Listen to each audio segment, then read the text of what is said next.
This video is a continuation of another video where I covered my stylization tips in order to push your shape designs to the next level. So if you haven't watched that one yet, be sure to check it out so you know the exact things that I'm going to be covering in this video. If you have, hope you enjoy the video and happy learning, guys.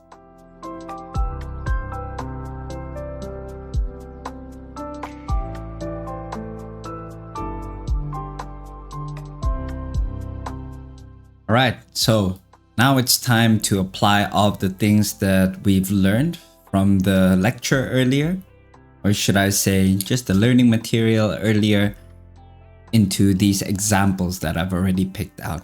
Let's start off with something small. So in this case, a stone lantern.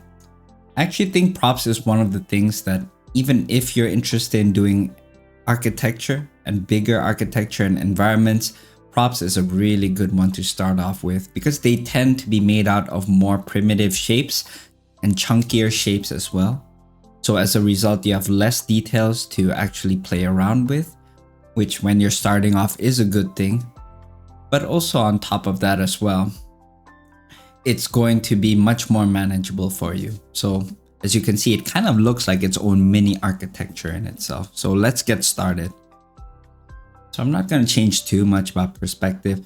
And this exercise is simply taking all the stylization principles that we've done and trying to stylize some references. So what I'm going to do is to just, first of all, start off by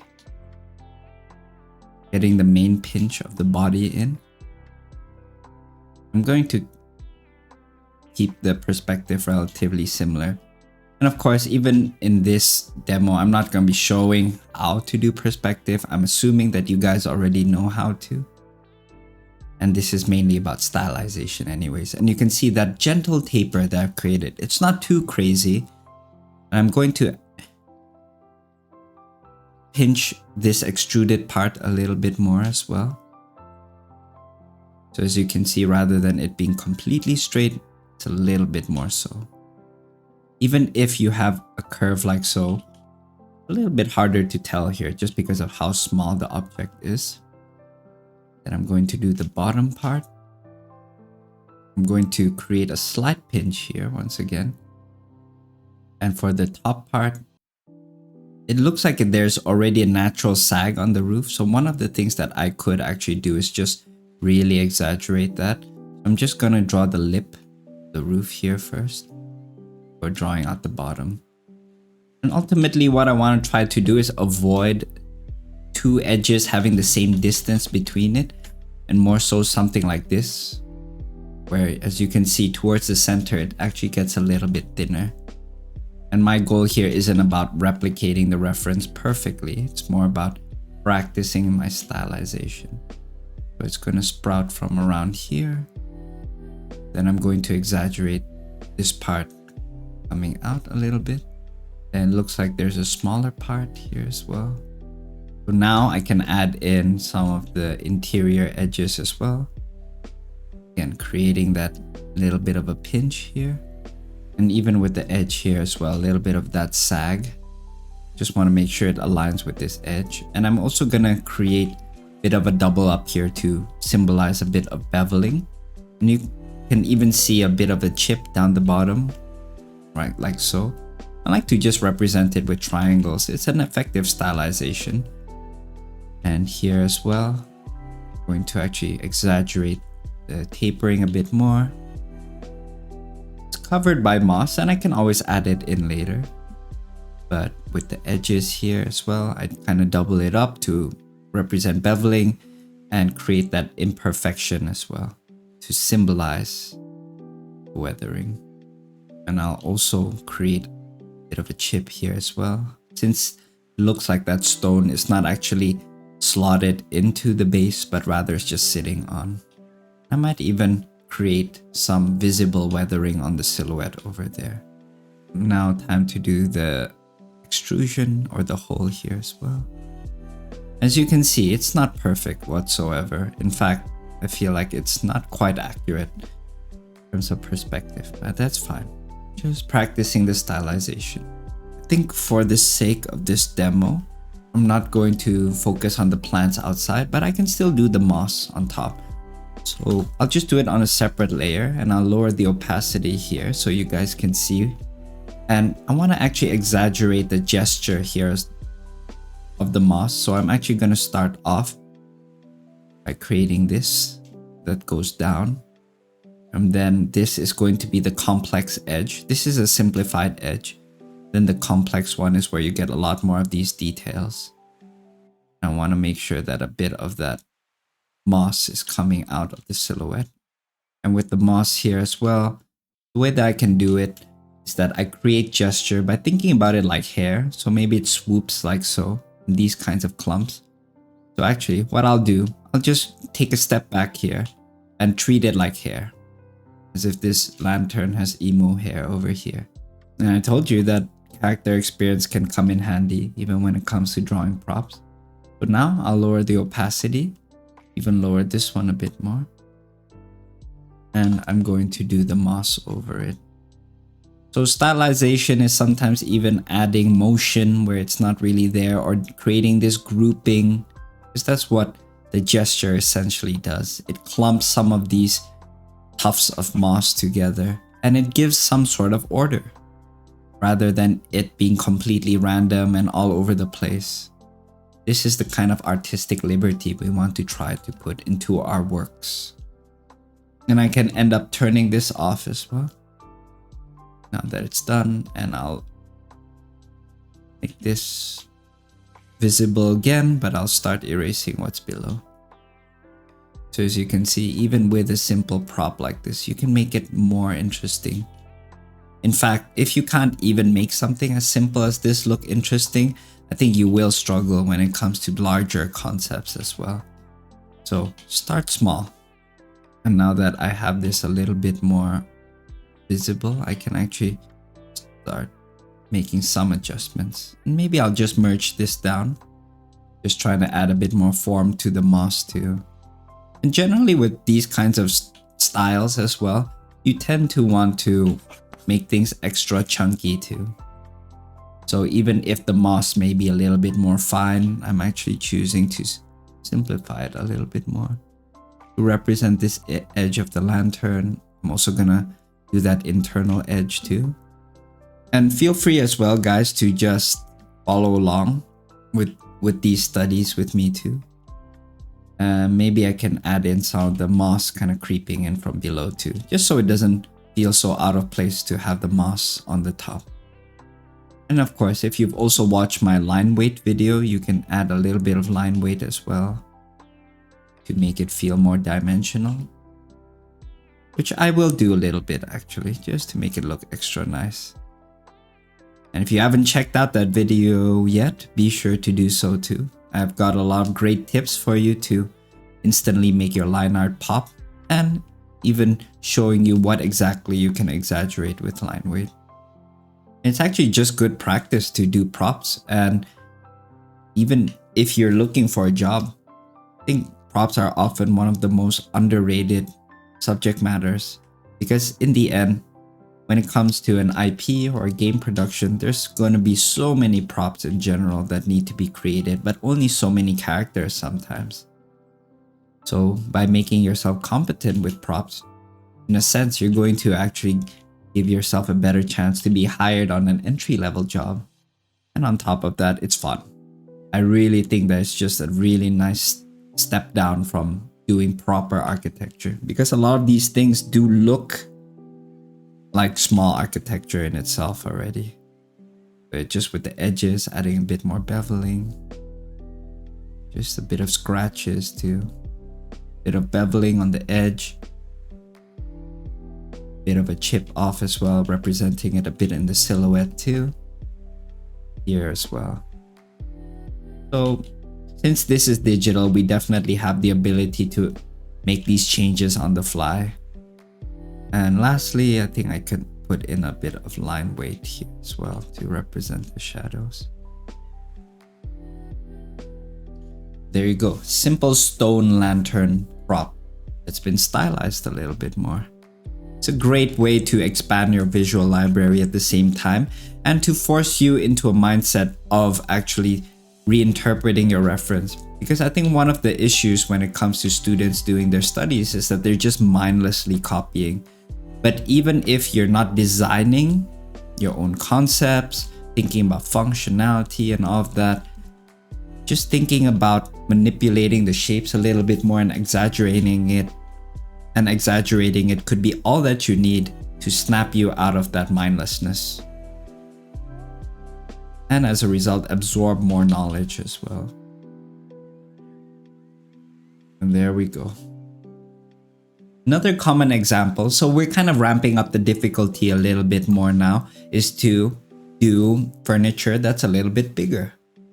And these are the kind of furniture that you'll find furnishing a house, such as a cupboard, wardrobe, and all of that. And once again, it's getting closer and closer to the complexity of a real architecture as well.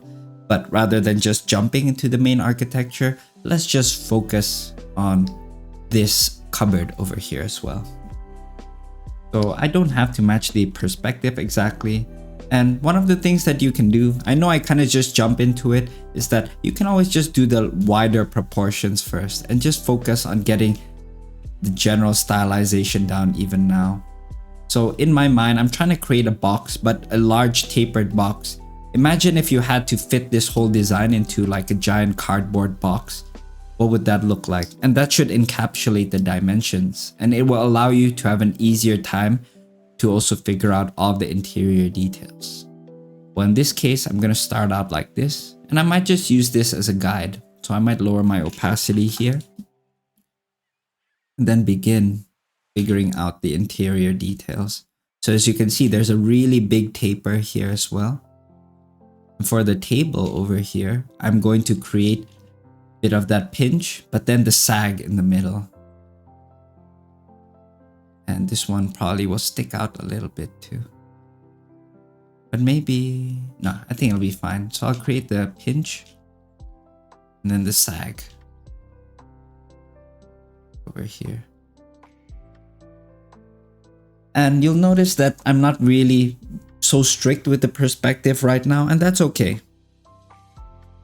In fact, I encourage you to kind of loosen up a bit as well. But with that said, try to roughly make it look like it's going back to the vanishing point that it needs to and all of that. But overall, I think there is value to learning to just freehand a little bit as well. However, if you're a beginner and you're not as familiar when it comes to drawing in perspective, then don't, because that will end up just creating bad habits as well. So maybe you can just set up your a loose perspective grid first before you start, making sure that it's all going to the right place. Then you can go for the stylization. But even then, keep the perspective grid loose. The more frequent your lines are, the harder it will be for you to break free from it. It's almost like a magnetic effect that happens. So I actually have to make this shorter so it doesn't go all the way to the front. You can see the sagging. And you can already see the difference here too. So now that I've majorly established the proportions, it's much easier for me to add all these interior edges. So you can see that I'm approaching it basically from a silhouette point of view first, then focusing on the interior details. And I tend to find this way of working from large to medium to small to be the most efficient way. Here, I'll just separate this top part. Create the sag once again. Center line representing the two doors. I'm gonna create a bit of a pinch too, and then the sag over here, respecting the overall gesture and gravity. Might make this shrink in a bit more. Now I can do the drawers, then cabinet doors as well.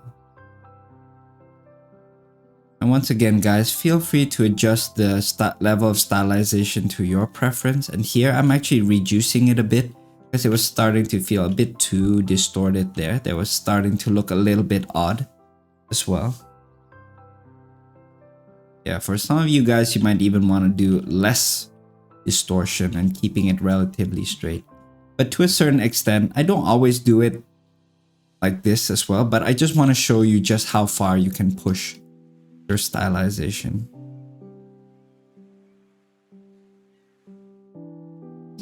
And seeing the original references, I think, will also allow you to see just how much I push it. Whereas sometimes if you see something in isolation, it can be actually harder to see the kind of decisions that I made.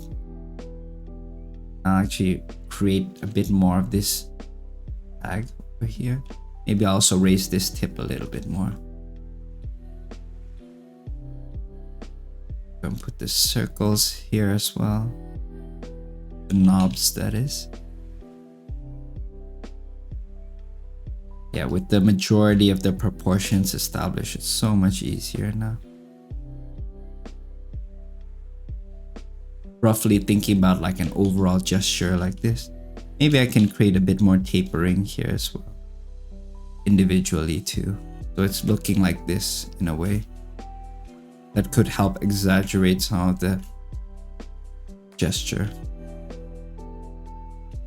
Alright, now I can add in even smaller details. As you can see, with the larger shapes down, it's so much easier to figure out the proportions for all the smaller details as well. Can create this extrusion as well now. Can even turn off the original sketch.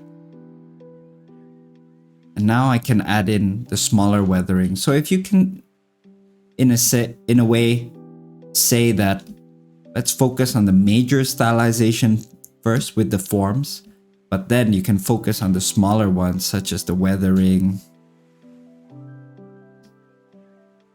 in order to add that personality and history pass. And I'm representing the chip paint here as well. Maybe a little bit more scuff marks around there.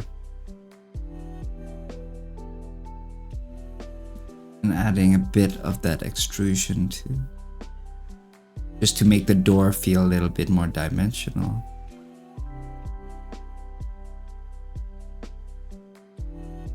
The goal really isn't about perfection here. And in fact, if you want to keep it a bit rougher with the main intention of just focusing on stylization rather than finish, by all means. But I am deciding to just push these a little bit more so that first of all, it is more presentable.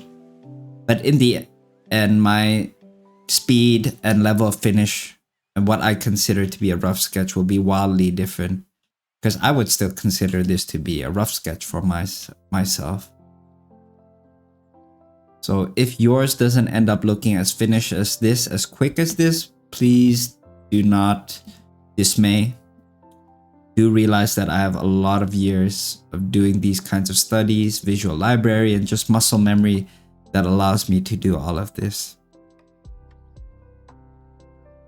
And in the end, I don't think you guys really want to see me sitting around for a couple of hours, right? Just doing stylized wardrobe or cupboard like this. Usually around the edges and corners, that's where you're gonna find a lot of the weathering. So even if you don't see it, you can apply it by yourself. So after doing so many of these kinds of styles, I kind of know where to put it. And I like to do it with like dashes and triangles as well. For the grains of wood, I just do dots and dashes. Here, it's also an edge, probably gonna encounter a lot of bumps here as well. And these little nicks and knacks also create a little bit of shape variety as well. They create some really nice small shapes as well to create some contrast. So not only does it create more of a storytelling element, it also creates more shape design opportunities for you to create interest in some areas. around the feet, that's probably where you're gonna get the most scuff paint. I'll probably increase that a little bit.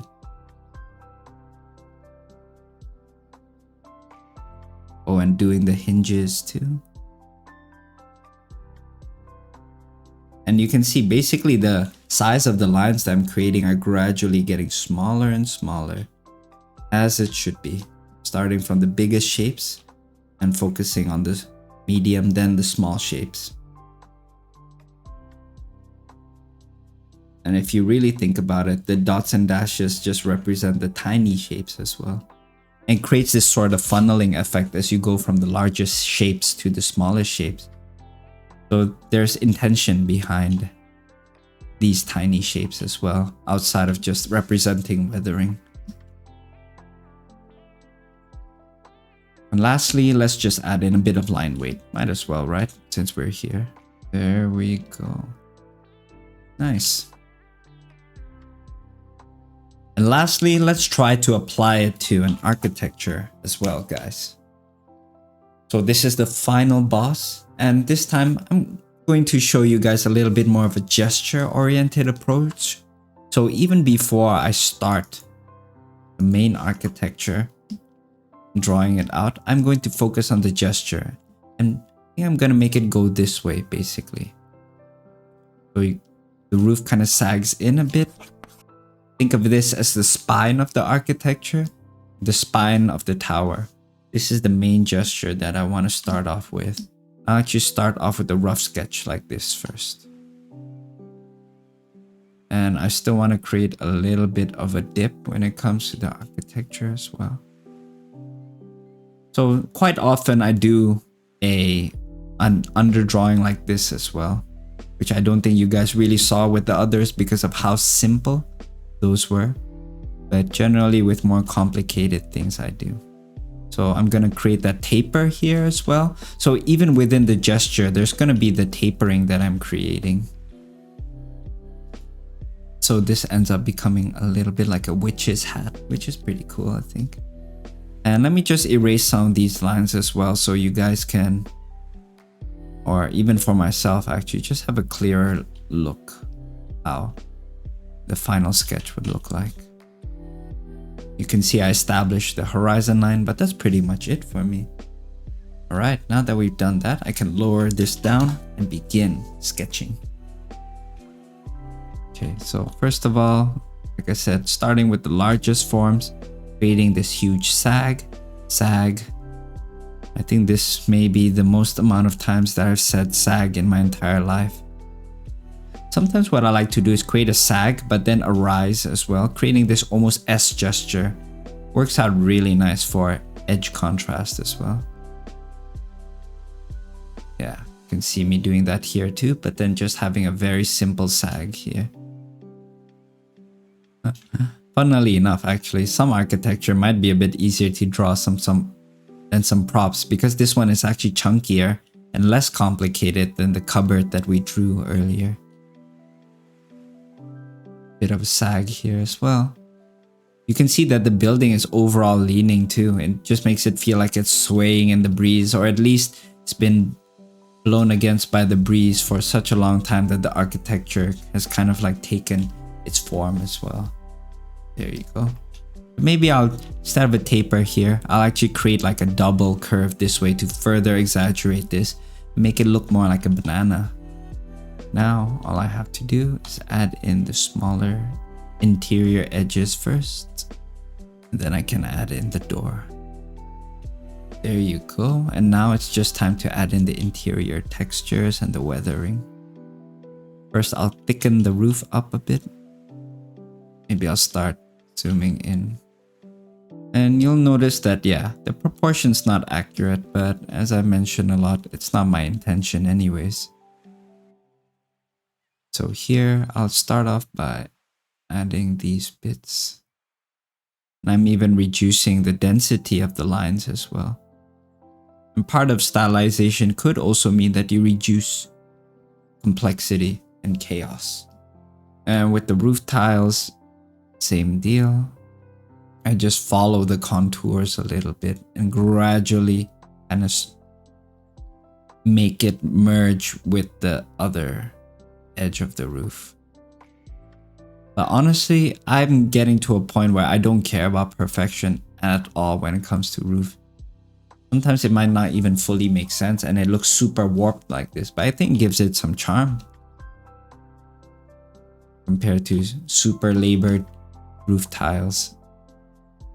It can even go like this sometimes and it actually looks good. It creates more sub gestures underneath, and it also makes it feel like the tiles are extra saggy, which all makes the architecture feel like it's coming to life. And what I'll do this time is a little bit of a heavier line weight, just to speed things up a bit. And this is definitely more to the level of a rough sketch that I would do. Sometimes the line weight also just helps me to create these extrusions, or at least hint at them much faster. And lastly, it's time to add in some of that weathering. So let's just do that by... Actually, as I said, sometimes when it's zoomed out, it's a bit harder to tell. But I think the weathering here is more so the imperfections and the variety in the bricks or the cobblestone that make up the architecture. As you can see, even in the original ref, it's pretty imperfect, but I'm also choosing to represent it as such. I'm almost creating this like zigzag pattern here rather than one tile at a time. And I find that it can really help with that organic feeling, and then just create the separation later on. So in a way, like subdividing even smaller. And with these bricks too, I just start off like so, and then getting smaller as it reaches to the center, in a way fading into simplicity, because I want to keep the main area, the wall, to be quite simple. All I have to do now is just do the laborious task of drawing in these individual roof tiles. It's definitely getting less and less perfect, but you can see how much I can really get away with. And to show like a water damage on the roof here, I'll just show it as streaks like so. And here I can add in a bit of chipping as well to the edges and corners, especially near the base as well, where you can see a lot of the water damage happening. I'm gonna add the most streaking there. And that helps to kind of create this transition to the more complex and detail dense roof anyways. And even with the edge here of the building, I can still erase a little bit and show a little bit of that wear and tear. Maybe even on the silhouette here as well, causing a bit of extrusion for some of it. So don't be afraid to do it near the end once you've kind of figured out the interior detail a little bit later, guys. So there you have it, guys. This is how I practice my stylization and approach my stylization in general. And I hope that you guys have found this to be useful, and be sure to give these exercises a go, because these are the very same ones that I've practiced throughout the years and helped me to get as good at them as I am now. And be sure to check out all of the other artists that I mentioned earlier if you want to get inspired and study other people that are great at stylization as well. I appreciate you guys checking out the video, and until the next one, guys, take care, and as always, stay stretchy.